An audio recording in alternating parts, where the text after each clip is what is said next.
Hi, I'm Greg Vosper. This is my do-it-yourself turbocharger, Turbojet. I first got interested in this idea in about 1995 based on information I saw in the DTT email group that was on the internet. There's all kinds of people all over the world building turbochargers, turbojets such as this, based on automotive turbochargers. This particular example was just built for entertainment and research, just so I can learn a little bit more about turbojet engines.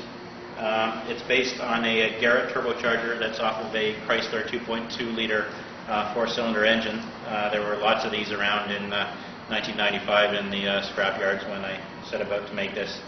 I built the frame just based on 1-inch square mild steel tubing, just so that I had a way to mount everything.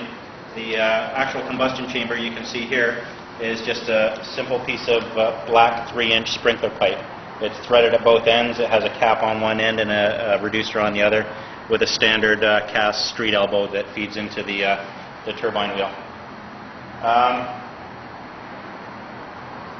It's fueled by just regular propane. As you can see over there is a 40-pound propane tank. It's just a standard propane regulator. Propane comes through this line, through the needle valve, through the master cutoff valve, which is just a half-inch stainless steel ball valve. It flows into a nozzle, which is in the combustion chamber, where it mixes with combustion air, which comes out of the compressor side of the turbocharger. One point to remember: a lot of people have trouble figuring out the flows of turbojet engines. It's easy to remember that usually the aluminum-colored side is the cold side of turbocharger, turbojet. This is where the air goes in. It's compressed. It comes out this discharge hose here and goes down this pipe where it enters the combustion chamber, mixes with the fuel, ignites, and expands. Comes out the outlet and into the turbine wheel. Exhausts out here as thrust. The turbine wheel and the compressor wheel are on the same shaft, so any power that is generated here is used in the compressing of the inlet air. If we were to use this in an aircraft or for pure thrust, we would have a nozzle on here, so we could maximize the thrust. As it stands right now, not a lot of thrust comes out, but if we were to make that hole smaller, we would get a significant amount of thrust. In other types of aircraft engines, there could be a turbine wheel in the exhaust gas flow, where we could get usable shaft output, as in a turbo shaft, or it could be even used to drive a car's wheels or a transmission or a boat. They're used. Many large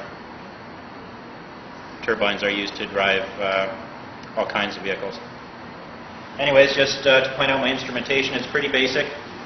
Here I have oil pressure, which is right at the inlet to the bearing of the turbocharger.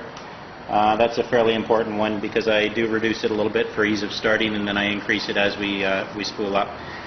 This is just to measure combustor pressures. It's on a long extension, so I can keep the heat away from the gauge. And here we just have fuel pressure, and that's a fairly important one, just so I can monitor. It basically directly relates to how fast the engine runs. This is the needle valve, and I would suggest to anyone that is wanting to build one of these, it's a very important item. It's a very simple item. It's normally found in any automotive suppliers. It's used to control the flow of air to air tools. It's very important for regulating the mixture of propane to air, so that we can get it to ignite. I would say that most people's problems when they're building this type of turbojet is probably based on the wrong fuel-air mixture. As you can see, almost anything will work. It can't get any more basic than that. Just a simple piece of 3-inch pipe, and there you have it. That's a simple cycle, radial flow turbojet based on a turbocharger. It can't get much simpler than that. Anyways, over here we have the ignition system. It's based on a ignition transformer from a residential oil furnace, and I might add it's quite dangerous, so be very, very careful with it. The on-off switch is right here.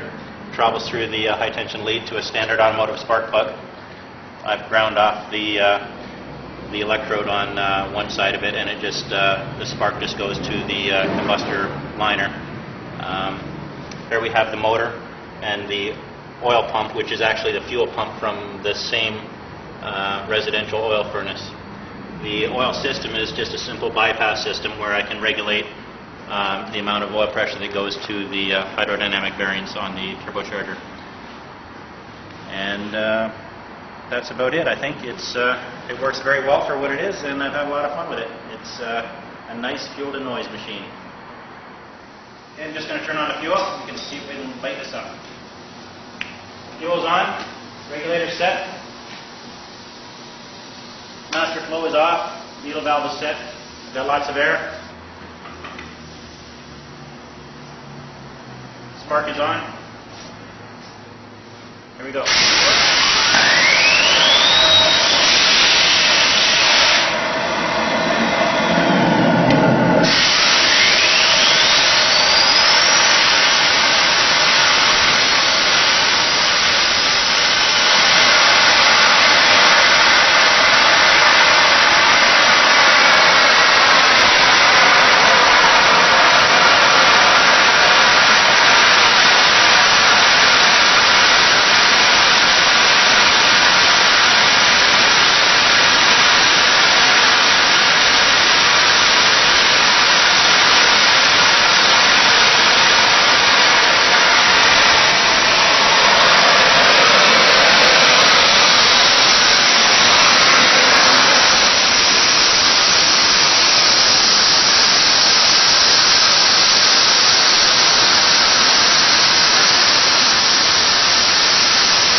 Beautiful.